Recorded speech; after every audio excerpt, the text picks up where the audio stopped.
안녕하세요. 좋은 하루 보내세요. 저희 채널이 마음에 드셨다면 좋아요와 구독 부탁드려요. 여러분의 응원이 힘이 된답니다. 자, 이제 실화를 하나 들려드릴게요.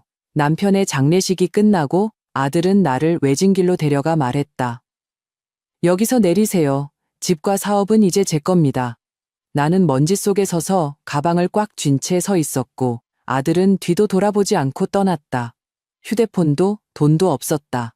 그때 나는 깨달았다. 나는 혼자가 아니었다. 나는 자유로워졌다. 하지만 그 아이는 아버지가 돌아가시기 전까지 내가 무슨 일을 했는지 전혀 모르고 있었다. 제 이름은 박서연입니다. 예전에는 최서연이었고, 그 후에는 김민준의 아내, 그리고 김지훈과 김수진의 어머니였습니다. 하지만 이제 저는 그저 친자식에게 배신당한 한 여자일 뿐입니다. 불평하는 것이 아닙니다. 혹시라도 이 이야기를 듣는 누군가가 자신을 돌아보거나 제때 멈출 수 있기를 바라며 이야기하는 것입니다. 제 나이 68. 이제는 반죽 그릇을 단단히 잡을 수도 없는 손이지만 빵을 반죽하던 감각은 기억합니다. 아들 지훈이가 어릴 때부터 좋아했던 그 직접 발효시켜 만든 빵 말입니다. 그리고 수진이의 머리카락도 기억합니다. 거미줄처럼 가늘던 그 머리카락. 아이가 식탁 의자에 앉아 다리를 흔들고 있으면 저는 학교 가기 전에 머리를 따아주곤 했습니다. 제가 이 모든 것을 이야기하는 것은 향수 때문이 아닙니다. 얼마 전까지만 해도 제가 착하고 성실하고 감사할 줄 아는 아이들을 키웠다고 믿었던 평범한 어머니였다는 것을 여러분이 알아주셨으면 해서입니다. 그러다 남편 민준이 아팠습니다. 췌장암. 조용하고 교활한 암은 14개월 만에 그를 제 손에서 앗아갔습니다. 천천히. 하지만 돌이킬 수 없게요. 우리는 처음에는 아이들에게도 지인들에게도 아무에게도 말하지 않기로 했습니다. 우리 둘만 알기로요. 부끄러워서가 아니었습니다. 그저 아이들에게 이 짐까지 지우고 싶지 않았을 뿐입니다. 그냥 평온하게 살게 두자. 놀라고 울고 애도할 시간은 아직 충분해. 지금은 아니야라고 우리는 말했습니다. 지훈이는 서울에서 늘 바쁜 회의에 쫓겼습니다. 최근 몇 년간 추석에도 설날에도 단 한 번도 우리와 함께 보낸 적이 없었죠. 항상 무슨 출장이 그렇게 많았는지. 수진이는 매년 이사를 다녔습니다. 제주도에서 요가 센터를 연다거나 강릉에서 건강 디톡스 사업을 한다거나 그녀의 모든 사업은 이상하게도 남편이 돈을 붙여주고 나면 항상 끝이 났습니다. 아직은 알리지 않는 게 좋겠어. 어느 날 남편이 침대에 누워 혼자서는 일어설 수도 없게 되었을 때 말했습니다. 목소리는 솜을 통과하는 것처럼 둔탁하고 무거웠습니다. 그림자 없이 조금이라도 더 살게 해주자. 저는 그때 고개를 끄덕였습니다. 사랑했으니까요. 그의 소원은 제가 그를 위해 해줄 수 있는 마지막 것이었으니까요. 아이들이 마침내 왔을 때 이미 마지막이 가까워졌을 때였습니다. 그들은 온기를 가져오지 않았습니다. 차가운 질문들만 가져왔죠. 우리는 양지리에 있는 우리의 낡은 집에서 살았습니다. 버려진 땅 2,000평을 일궈 민준 농원을 만든 바로 그곳에서요. 대출도 도움도 없이 둘이서 맨손으로 일군 유기농 농장이었습니다. 사과 과수원, 학교 급식 납품 양로원에 보내는 기부 상자들. 이것은 사업이 아니었습니다. 우리 인생의 전부였죠. 지훈이는 우리가 어릴 적 국을 먹던 바로 그 자리에 앉아 말했습니다. 엄마, 전 그냥 현실적으로 생각하고 싶어요. 치료비도 많이 들었고 집은 낡았고 농원은 엄마 혼자서는 감당 못해요. 미래를 봐야죠. 그는 침착하고 자신감 있게 말했습니다. 모든 것이 계산된 협상장에서나 나올 법한 말투였습니다. 단지 제 눈을 보지 않았을 뿐. 저는 그를 보았고 아들이 아닌 어머니를 짐으로 생각하는 것이 편해진 한 남자를 보았습니다. 수진이는 나중에 도착했습니다. 향수와 여행 가방 그리고 눈물을 가지고서요. 진심 어린 눈물이었습니다. 그녀가 아버지를 껴안고 밤새 침대 곁을 지키는 것을 보았습니다. 그때 저는 생각했습니다. 어쩌면 내가 틀렸을지도 모른다고. 어쩌면 정말로 우리 곁에 있어주는 것이라고. 하지만 그 후 장례식이 있었습니다. 그가 원했던 대로 작고 소박하게요. 우리 농원이 내려다 보이는 언덕 위의 묘지. 봄이 막 시작되고 있었고 새싹들은 수액으로 터질 듯 부풀어 있었습니다. 저는 아이들 사이에 서 있었습니다. 지훈이는 차갑고 반듯했고 수진이는 제가 한 번도 본 적 없는 하얀 손수건에 얼굴을 묻고 울었습니다. 모두가 떠난 후 제가 말했습니다.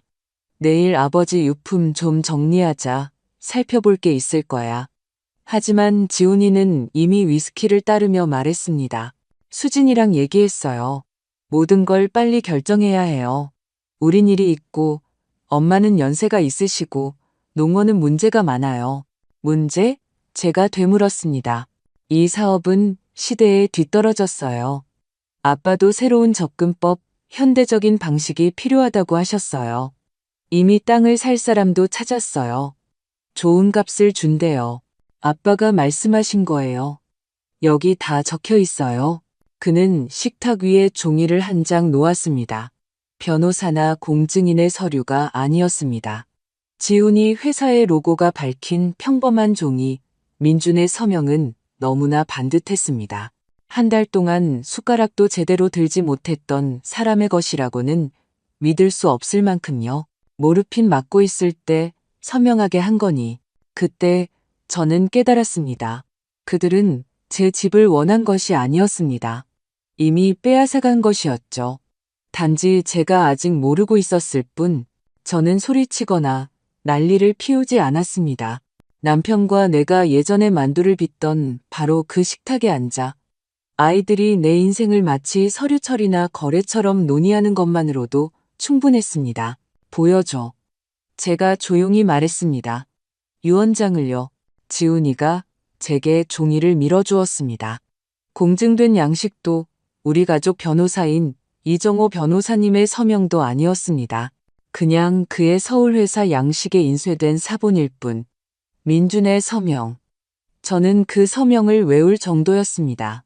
사과 계약서마다, 일꾼들 급여 수표마다, 빵 바구니에 남긴 쪽지마다 그가 하던 서명이었죠.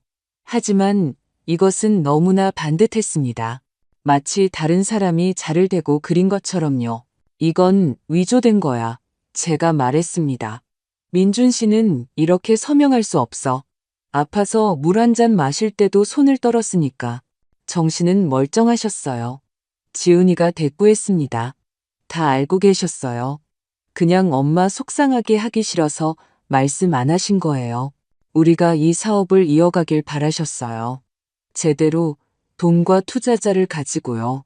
엄마 아빠처럼 구식으로 손으로 하는 게 아니라. 수진이는 조용히 휴대폰만 넘기고 있었습니다.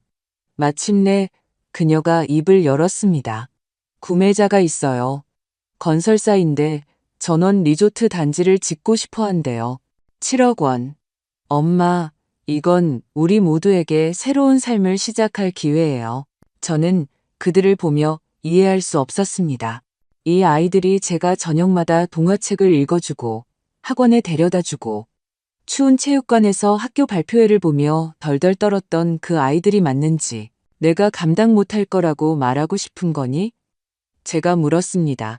엄마, 자신을 좀 보세요. 이 한마디로 수진이는 모든 것을 덮어버렸습니다. 곧 이른이시잖아요. 집은 춥고 관절은 아프고 장비는 낡았어요. 엄마는 요양원에서 쉴 자격이 있어요.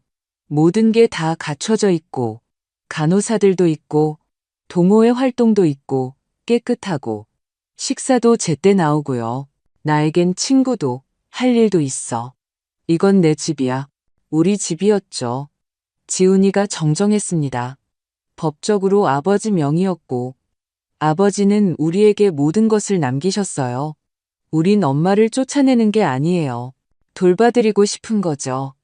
농원은 우리가 맡을 거고요. 저는 식탁에서 일어났습니다. 구부정하게 노인처럼이 아니라 무언가 안에서 완전히 끊어진 사람처럼 똑바로 차분하게요. 피곤하구나. 내일 얘기하자. 그들은 동의하는 듯 고개를 끄덕였지만 저는 알았습니다. 그들의 계획에 내일은 없다는 것을. 저는 위층 침실로 올라갔습니다. 민중과 40년을 함께 산 곳.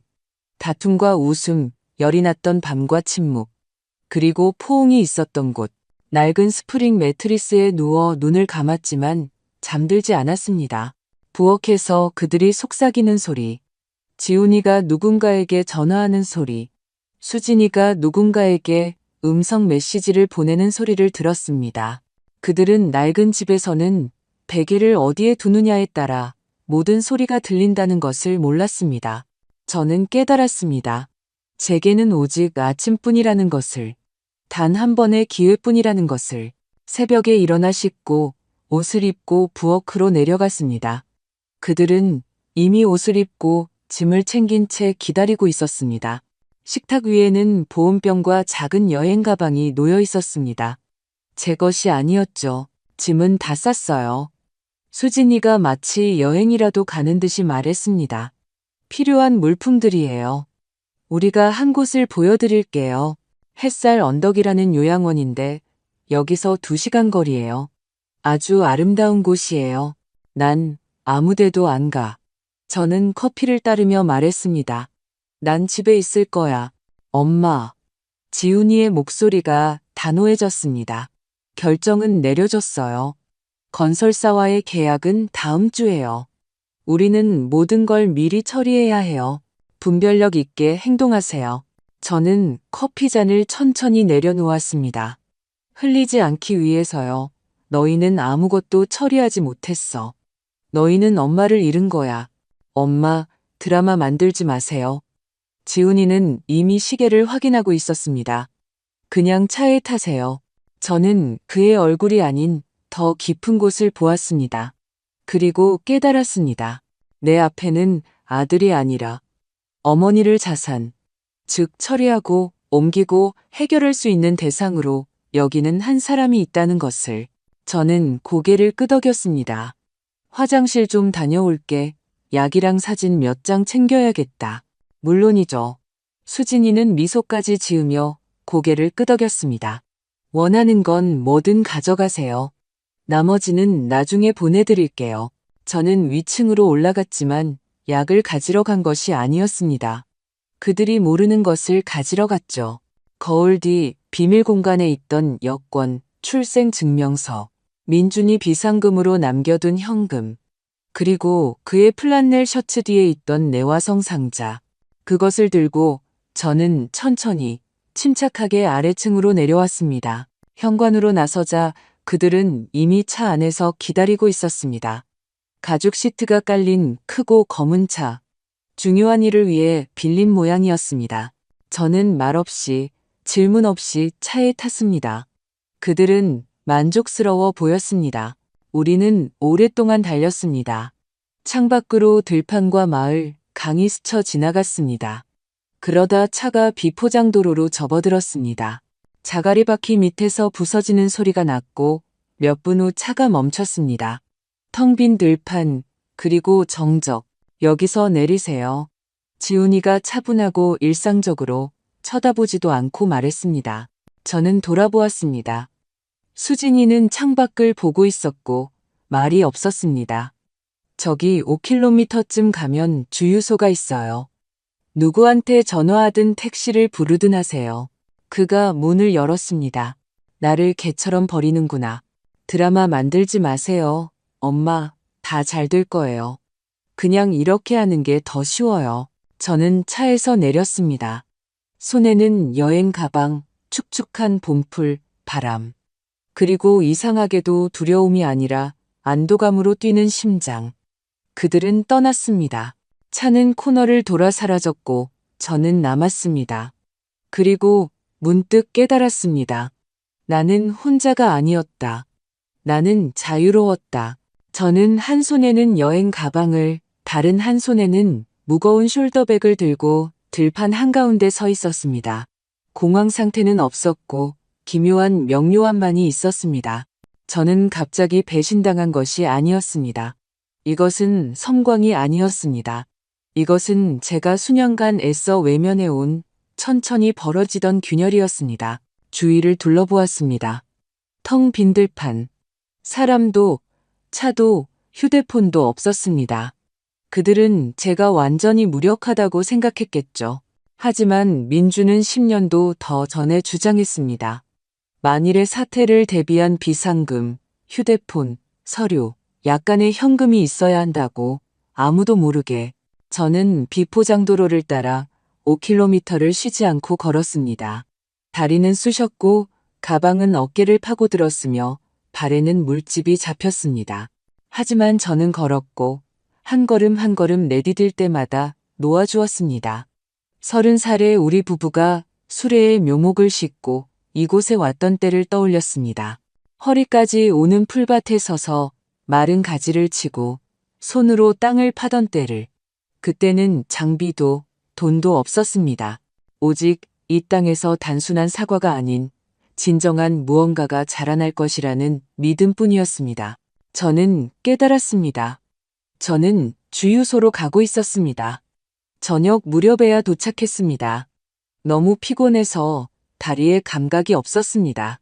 주유소 현관에는 낯익은 남자가 앉아 있었습니다. 주유소 사장인 최 사장님. 늘 구겨진 앞치마를 두른 60대의 남자였습니다. 박 여사님. 그가 눈을 가늘게 떴습니다. 맞으시죠? 네, 최 사장님. 오늘 하루가 좀 그랬네요. 그는 제 여행 가방을 보고 제 신발을 보고 다시 제 얼굴을 보았습니다. 들어오세요. 차 한 잔 끓여드릴게요. 전화도 필요하신 것 같군요. 네, 꼭 필요해요. 그는 저를 안으로 안내했습니다. 낡은 구석 공간, 기름 냄새와 빵 냄새가 섞여 있었습니다. 그는 주전자를 올리고 유선 전화를 건네주었습니다. 저는 즉시 우리 가족 변호사인 이정호 변호사님의 번호를 눌렀습니다. 그는 우리 부부가 이 땅을 막 샀을 때부터 알던 사이였습니다. 박 여사님. 목소리에는 놀라움과 걱정이 섞여 있었습니다. 다행입니다. 연락 주셔서 계속 찾고 있었습니다. 왜 유언장 낭독에 안 오셨습니까? 무슨 유언장이요? 제가 물었습니다. 수화기 저편에서 침묵이 흘렀습니다. 그러다 그가 말했습니다. 아드님이 어떤 서류를 제출했는데 의심스러운 점이 있었습니다. 서명이 이상했어요.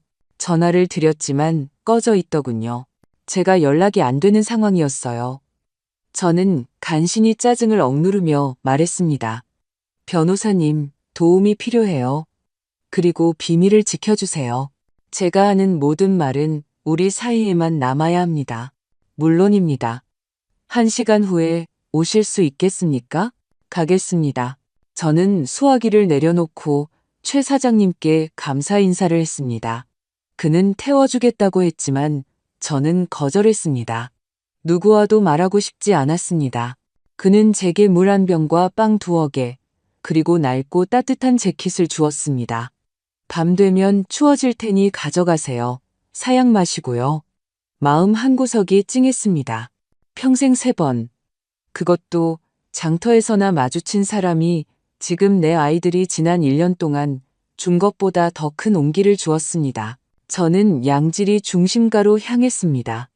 이 변호사님의 사무실은 따뜻하고 조용했습니다. 그의 비서가 저를 보자 손뼉을 쳤습니다. 어머, 박 여사님, 걱정하고 있었어요. 들어오세요. 이 변호사님이 기다리고 계세요. 그는 문가에서 저를 맞았습니다. 늙었지만 눈빛은 여전히 예리하고 생기가 넘쳤습니다. 앉으시죠. 말씀해 보세요. 저는 모든 것을 이야기했습니다. 민준의 진단과 우리의 침묵에서부터 들판으로의 여정까지. 제가 말하는 동안 그는 한 번도 말을 끊지 않고 그저 펜을 꽉 쥐고 계속 제 눈을 똑바로 쳐다보았습니다. 제가 말을 마치자 저는 가방에서 금속 상자를 꺼냈습니다. 아이들이 몰랐던 바로 그 상자. 여기 결혼 훨씬 전에 산 땅 20헥타르에 대한 서류가 있어요. 제 결혼 전성으로 등록되어 있죠. 민준 씨가 그때 말했어요. 만일을 위해 남겨두자고. 그는 서류철을 열고 서류들을 검토한 후 깊이 고개를 끄덕였습니다. 이것이 여사님의 힘입니다. 이 땅은 여사님의 것이고 이 땅 없이는 어떤 건설사도 프로젝트를 진행할 수 없습니다. 그가 저를 보았습니다. 어떻게 하고 싶으십니까? 저는 잠시 침묵을 지킨 후 차분하게 대답했습니다. 집을 되찾고 싶어요. 농원도요. 그리고 자신들이 어떻게 자랐는지 잊는다는 것이 무엇을 의미하는지 그들이 알게 하고 싶습니다. 그는 아무 말 없이 일어나 금고로 다가가 서류철을 넣었습니다. 여사님께는 땅만 있는 것이 아닙니다. 진실이 있습니다. 그리고 믿으십시오. 그것은 어떤 서명보다도 강합니다. 저는 고개를 끄덕였습니다. 그럼 시작하죠. 우리에게 시간이 많지 않으니까요. 아침이 되자 모든 것이 준비되었습니다. 이 변호사님은 유언장의 진위 여부가 밝혀질 때까지 토지 매매 계약을 중단해달라는 가처분 신청을 법원에 제출했습니다. 지훈이와 수진이가 이미 손대기 시작한 회사 계좌에는 임시 동결 조치가 내려졌습니다. 은행은 수십 년간 민준을 알고 지낸 터라 우리 편을 들어주었습니다. 그동안 저는 빵집을 하는 오랜 친구 은주의 가게 위 작은 방으로 이사했습니다. 은주는 별말 없이 저를 맞이하며 열쇠를 주었습니다. 필요한 만큼 지내. 빵이랑 차랑 따뜻한 건 다 있을 거야. 근데 내 자식들은 우리 가게에 얼씬도 못하게 해. 손님으로 안 받을 거니까. 저는 웃지 않았습니다. 그저 말했습니다. 걱정 마. 걔네는 여기 안 와. 여기선 양심 냄새가 나거든. 다음 날부터 진짜 일이 시작되었습니다. 저는 민준과 30년 넘게 기록해온 노트를 꺼냈습니다. 비료 공급 내역부터 서류상이 아닌 인간적으로 보너스를 줬던 직원들 명단까지 모든 것이 적혀 있었습니다. 저는 아는 모든 사람에게 전화를 걸었습니다. 농업 기술자, 나이든 격리 담당자, 이웃들, 환경 관련 서류 작업을 도와줬던 변호사, 추수감사절에 함께 사과 파이를 구웠던 지역 신문 기자까지 모두가 귀를 기울였고 모두가 제 편이었습니다. 서연 씨, 그 기자인 윤 기자가 말했습니다. 말해봐요. 복수를 원해요. 아니면 정의를 원해요? 민준 씨의 이름이 땅과 함께 팔리는 걸 원치 않아요. 그는 그런 대접을 받을 사람이 아니에요. 그럼 제가 쓰겠어요. 제가 어떻게 써야 할지 알아요. 두려워만 마세요. 정오까지 모든 것이 착수되었습니다. 땅 서류는 법원에, 거래 동결 조치는 건설사에 전달되었습니다. 신문사는 이미 지역 농장 위기, 자식들은 팔려하고 어머니는 저항하다라는 제목의 기사를 조판하고 있었습니다. 이것은 스캔들이 아니었습니다. 이것은 모든 규칙을 동원한 저항이었습니다. 저녁 무렵 저는 빵집 위방 창가에 앉아 있었습니다. 바닐라와 이스트 냄새가 났습니다. 은주가 제 앞에 차 한 잔과 빵 한 조각이 담긴 접시를 놓아주었습니다. 너 강한 여자야, 서연아. 알지? 난 그냥 해야 할 일을 하는 거야. 그 애들은 이해 못할 거야. 지훈이도, 수진이도. 그건 이제 내 문제가 아니야. 밤 9시가 다 되어 전화벨이 울렸습니다. 주유소에서 산싸구려 새 휴대폰. 번호는 이 변호사님과 은행 단 두 곳만 알고 있었습니다. 화면에는 모르는 번호가 떴습니다. 저는 전화를 받았습니다. 여보세요, 엄마. 지훈이의 목소리는 차갑고 절제되어 있었지만 더 이상 예전처럼 자신감 넘치지는 않았습니다. 무슨 짓을 하신 거예요? 나는 단지 내 것을 지키고 있을 뿐이야. 제가 차분하게 말했습니다. 아버지와 내가 40년 동안 만든 것을 소송을 걸고 계좌를 막고 신문에 기사를 내어 당신이 우리를 어떤 공경에 빠뜨렸는지 아세요? 나는 너희를 공경에 빠뜨린 게 아니라 나 자신을 구한 거야. 너희는 나를 들판에 버렸을 때 선택을 한 거고. 그는 침묵했습니다. 그러다 짧게 말했습니다. 소란을 원하시는군요. 한 가지 제안을 하지, 제가 말했습니다. 단 한 가지. 너와 수진이가 집과 사업에 대한 모든 권리를 공식적으로 포기하는 거야. 그 대가로 나는 검찰에 고소하지 않겠다. 너희는 각각 5천만 원씩 단 한 번만 받고 그걸로 끝이야. 그 이후로 우리 관계는 끝나는 거고, 침묵. 오직 숨소리만 들렸습니다. 진심이세요? 물론이야. 너희에게는 하루의 시간이 있어. 그 후에는 모든 것이 법대로 진행될 거야. 저는 전화를 끊었습니다. 서명할까요? 이 변호사님이 창밖을 보며 물었습니다. 아니길 바라요. 제가 대답했습니다. 왜요? 만약 서명한다면 그들은 아무것도 깨닫지 못할 테니까요. 하지만 모든 것을 잃는다면 어쩌면 그때는 자신들이 무엇을 잃었는지 알게 될지도 모르죠. 저는 아기를 품고 말한 것이 아니었습니다. 제게는 더 이상 아기가 남아있지 않았습니다. 오직 평온함과 목표뿐이었습니다. 하루가 지났습니다. 저는 알았습니다. 만약 그들이 전화하지 않는다면 그들은 전쟁을 선택한 것이라고. 그리고 만약 전화한다면 이미 늦었다는 것을. 그들은 정확히 오후 2시에 전화했습니다. 화면에는 모르는 번호였지만 저는 누구인지 알았습니다. 듣고 있어. 제가 차분하게 대답했습니다. 엄마. 지훈이의 목소리는 더 이상 비즈니스맨 같지 않았습니다. 지치고 부서진 목소리였습니다. 우리는 서명하지 않을 거예요. 그런 조건으로는 모든 것을 잃는데 동의할 수 없어요. 그럼 법정에서 모든 것을 잃게 될 거야. 제가 대답했습니다. 형사 처벌과 함께 선택해. 그는 침묵했습니다. 저는 그가 지금쯤 차 안이나 호텔방에서 땀에 젖은 휴대폰을 손에 쥐고 죽은 표정으로 앉아있을 모습을 상상했습니다. 엄마, 분별력 있게 행동하세요. 우리는 엄마 자식이잖아요. 정말 모든 걸 끊어버릴 준비가 되신 거예요? 너희는 나를 들판으로 데려갈 때 분별력이 있었니? 갑자기 수화기 저편에서 다른 목소리가 들렸습니다. 수진이었습니다. 엄마, 제발요. 저는 이러고 싶지 않았어요. 이건 다 지훈이 오빠가 이렇게 하는 게 더 쉽다고. 엄마는 어차피 감당 못할 거라고 했어요. 너는 그저 조용히 동의했지. 제가 물었습니다. 그게 편했으니까. 저 빚이 있어요. 빨리 팔면 다 갚고 새로 시작할 수 있을 거라고 생각했어요. 그녀의 목소리가 갈라졌습니다. 엄마가 법원까지 갈 줄은 몰랐어요. 그게 바로 너희의 실수야. 내가 끝까지 가지 않을 거라고 계속 생각했다는 것. 하지만 경찰에 신고하지는 않으실 거죠? 수진이는 거의 울고 있었습니다. 너희 둘 다 유언장 위조에 가담했고 나를 텅 빈 들판에 버려두고 사라지기를 바랐어. 이건 범죄야. 만약 서류에 서명하지 않으면 내가 직접 제출할 거고 마음은 편할 거야. 수화기 저편에 다시 침묵이 흘렀습니다. 뭘 원하세요? 지훈이의 목소리는 거의 억눌려 있었습니다. 사업, 집, 땅에 대한 포기 각서에 서명하고 유언장이 위조되었다는 확인서.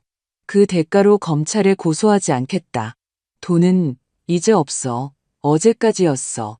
오늘은 너희 그냥 빈손으로 떠나는 거야. 그건 불공평해요. 공평해. 제가 조용히 말했습니다. 너희는 엄마를 길가에 버리는 게 공평한지 묻지 않았잖아. 저는 전화를 끊었습니다. 옆에는 이 변호사님이 저를 유심히 보고 있었습니다. 서명할 겁니다. 그가 말했습니다. 다른 선택지가 없으니까요. 네. 하지만 이제 상관없어요. 서류에 대한 것이 아니었습니다. 관계에 대한 것이었죠. 설령 서명하더라도 우리에게 더 이상 공통점은 없었습니다. 1시간 후 지역 신문사 편집실에서 첫 기사가 나왔습니다. 어머니가 자식들로부터 농원을 구하다. 건설업자의 표적이 된 민준농원. 사진에는 제가 고무장화를 신고 사과나무를 배경으로 서 있는 모습이 담겨 있었습니다. 꼿꼿한 허리를 편 단호한 모습. 옆에는 짧은 인터뷰가 실려 있었습니다. 모든 것이 명확했습니다. 땅은 어머니 소유, 거래는 중단. 변호사는 유언장 위조를 확인. 다음 날 아침 양지리에서는 이야기꽃이 피었습니다. 이웃들이 전화를 걸어오고 빵을 들고 찾아오고 어떤 이는 그저 저를 안아주었습니다. 아무도 비난하지 않았습니다. 모두가 모든 것을 이해했기 때문입니다. 그 애들은 도시 애들이라. 땅이 그냥 땅이 아니라는 걸 이해 못해. 저녁에 우리가 차를 마실 때 은주가 말했습니다. 그건 기억이고 뿌리고 민준 씨고 너 자신이야. 그들이 한때는 나의 뿌리였지. 제가 말했습니다. 그랬지, 서연아. 하지만 썩어버렸어. 이틀 후 이 변호사님이 전화했습니다. 그들이 동의했습니다. 내일 서명한 서류를 가지고 사무실로 올 겁니다. 저는 기쁨도 안도감도 느끼지 못했습니다. 오직 정상에 도달한 듯한 피로감뿐. 이제 그저 박수갈채 없이 조용히 서 있을 수 있었습니다. 다음 날 아침 그들이 왔습니다. 지훈이는 수척하고 면도도 하지 않은 채 구겨진 셔츠 차림이었습니다. 수진이는 마스카라가 번지고 머리는 급하게 묶은 모습이었습니다. 그들은 제 맞은편에 앉았습니다. 저는 그들 맞은편에, 옆에는 이 변호사님과 우리의 새로운 변호사가 함께했습니다. 모든 것이 엄격하고 공식적이었습니다. 여기 모든 권리에 대한 포기 각서입니다. 이 변호사님이 말했습니다. 서명하십시오. 지훈이는 펜을 잡고 빠르게 서명했습니다. 다시 읽어보지도 않고요. 수진이는 천천히 서명했습니다. 눈물이 종이 위로 떨어졌습니다. 저는 악의 없이 그저 너무 많은 것을 빼앗겨 감정이 남지 않은 사람처럼 바라보았습니다. 이제 너희는 양지리를 떠나라. 제가 말했습니다. 그리고 다시는 이곳에 돌아오지 마. 만약 너희 중 누구라도 여기서 다시 보게 되면 그때는 엄마가 아니라 한 시민으로서 고소할 거야. 그들은 일어섰습니다. 작별 인사도 감사 인사도 없이 문을 열고 떠났습니다. 저는 자리에 남았습니다. 벽시계가 초를 재는 소리가 들릴 만큼 정적이 흘렀습니다. 저는 이 변호사님을 보았습니다. 끝났어요. 그가 고개를 끄덕였습니다. 끝났습니다. 당신이 이겼어요. 저는 미소 짓지 않았습니다. 그저 말했습니다. 아니요, 그냥 집으로 돌아온 거예요. 저는 정말로 집으로 돌아왔습니다. 집은 마치 내내 기다렸다는 듯이 저를 맞이했습니다. 같은 덧문, 삐걱거리는 마룻바닥, 나무에 뱀빵 굽는 냄새. 단지 이제는 정적이 달랐습니다. 민준의 장례식 후에 그 답답하고 무거운 정적이 아니었습니다. 이것은 해방의 정적이었습니다. 저는 방들을 둘러보았습니다. 어딘가는 먼지가 쌓여 있고 어딘가는 물건들이 흩어져 있었습니다. 지훈이의 흔적이 남아 있었습니다. 책상 위에 그의 노트북, 문 옆에 더러운 신발 한 켤레. 저는 건드리지 않고 그저 남의 물건처럼 바라보았습니다. 그리고 2층으로 올라갔습니다. 침실은 거의 민준과 제가 남겨두고 떠났을 때와 같았습니다. 단지 옷장이 헤집어져 있고 서랍이 열려 있으며 속옷이 더미로 쌓여 있었습니다. 무언가를 찾고 있었겠죠? 서류, 어쩌면 돈, 아니면 제 순진함에 남은 조각들을. 저는 말없이 침대로 다가가 앉아 눈을 감았습니다. 그들이 저를 들판으로 데려간 지 불과 나흘이 지났는데 마치 작은 인생 하나를 살아온 듯한 느낌이었습니다. 저는 울지 않았습니다. 눈물은 그보다 전에 낯선 여행 가방과 숄더백을 메고 들판에 홀로 섰을 때 이미 다 말라버렸습니다. 지금은 오직 평온함만이 있었습니다. 기쁨도 만족감도 아닌 그저 명료함. 다음 날 아침 저는 지훈이와 수진이의 물건들을 모았습니다. 악의 없이 그저 사람답게 조심스럽게 상자에 담아 현관에 내놓았습니다. 택배회사에 전화했습니다. 가져가라고. 더 이상 그들에게 이곳에 남은 것은 없었습니다. 오후에 이 변호사님이 들러 법원에서 온 서류를 가져왔습니다. 이제 모든 것이 공식적으로 제 명의로만 등기되었습니다. 사업과 집 모두요. 서현 씨. 그가 서류를 건네며 말했습니다. 당신은 옳은 일을 한 겁니다. 민준 씨도 자랑스러워했을 거예요. 그는 제가 살아있을 때도 제가 무엇을 할 수 있는지 알았어요. 제가 말했습니다. 단지 그때는 누구에게도 아무것도 증명할 필요가 없었을 뿐이죠. 이 변호사님은 잠시 침묵하더니 서류 가방에서 최신 신문을 꺼냈습니다. 일면에는 굴복하지 않은 농원, 고향 땅을 팔지 않은 여성, 박서연의 이야기라는 제목이 실려 있었습니다. 사진 아래에는 고무장화를 신고 농원을 배경으로 서 있는 제가 있었습니다.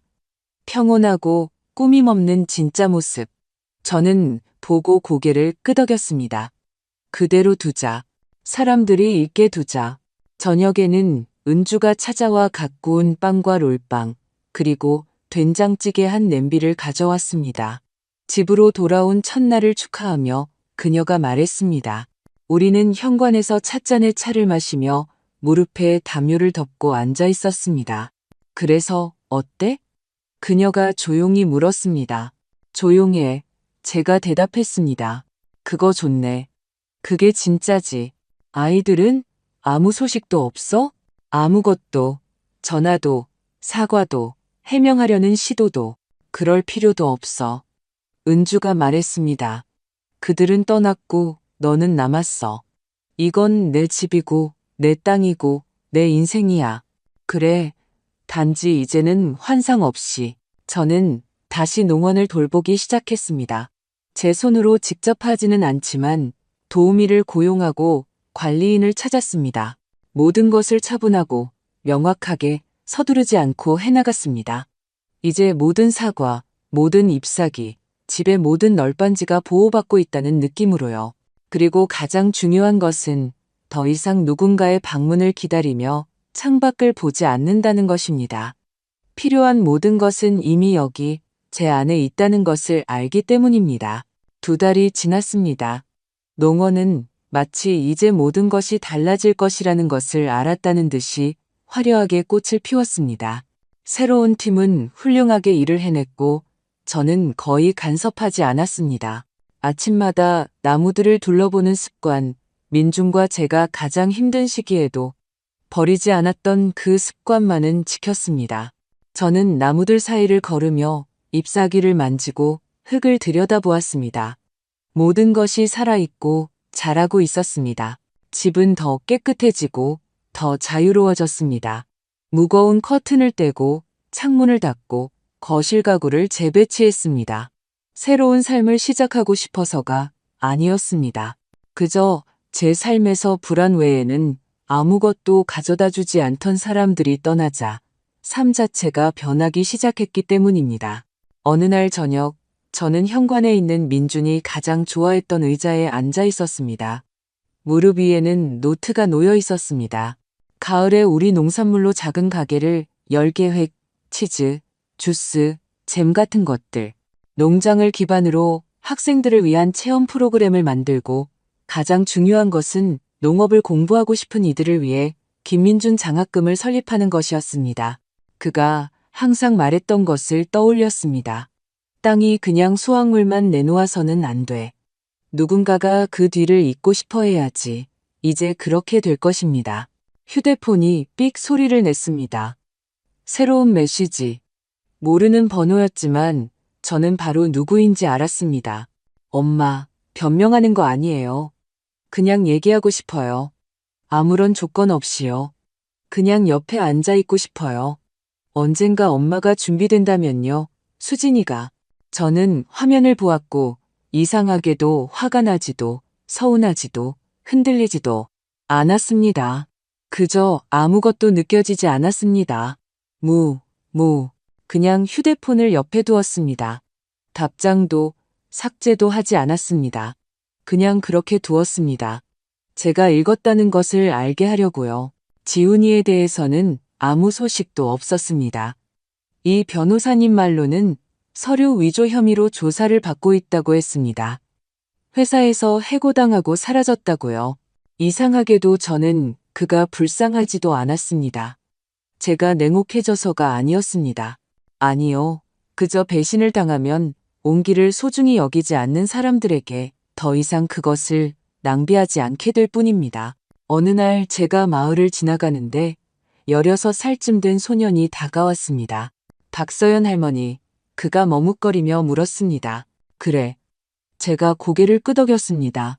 저 농업고등학교 다니는데 농업이요. 할머니께서 장학금을 만드셨다고 들었어요. 지원할 수 있을까요? 물론이지. 단, 공부는 진짜로 해야 할 거야. 땅은 겉핥기를 좋아하지 않거든.